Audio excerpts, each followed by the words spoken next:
Do you think the country is starting to reckon with that a little bit more through the Black Lives Matter movement? What's funny is, had you asked me that a month ago, realizing that we're doing this in late June, of 2020, had you asked me a month ago, I would have said no. Mm-hmm. But I think that there has been a perfect storm of creation of attention to the issues of race that has set up the beginnings of a kind of wide cultural reckoning around this issue.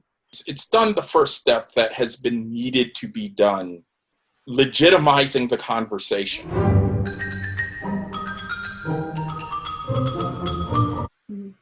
I think that this is a hopeful moment because, like the mid to late 60s, there is a heightened consciousness about it, given the media attention and the provocativeness of what we've been confronting. And dare I say it, we've been forced to pay attention because it's the only thing we've had to pay attention to due to COVID-19.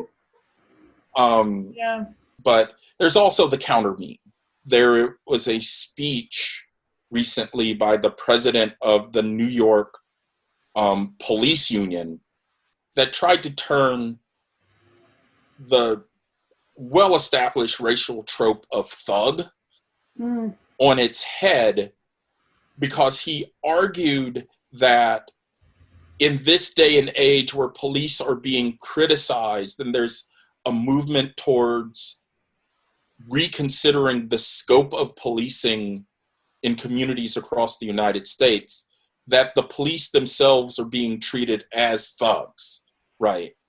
And the whole notion of thug being the trope applied particularly to African Americans who are acting violent, particularly in terms of protesting and asking for social justice, right? And the other piece of his argument was that most police interactions were peaceful.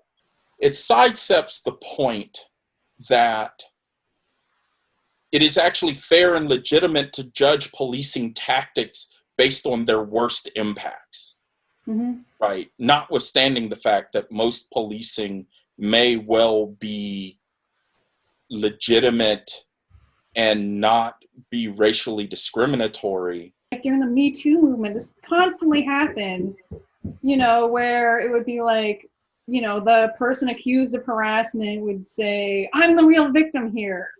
Yes. It's such a well-worn trope. I'm the real victim here.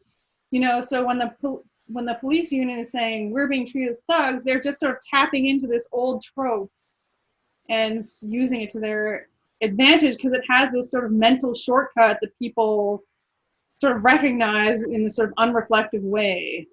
Like, we shouldn't make these decisions based on mental shortcuts. Yeah.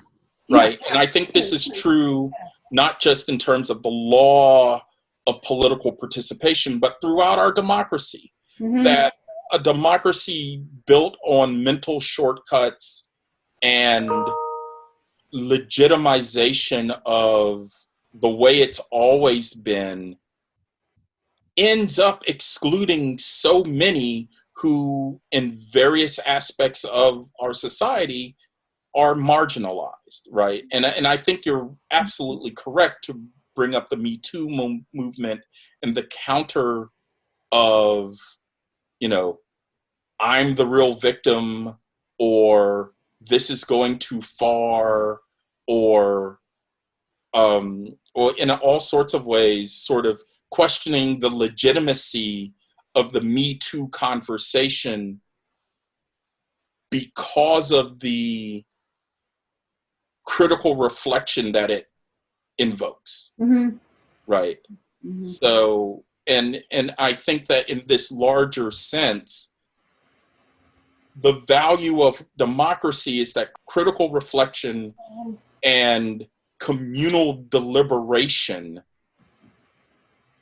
make us as a society better.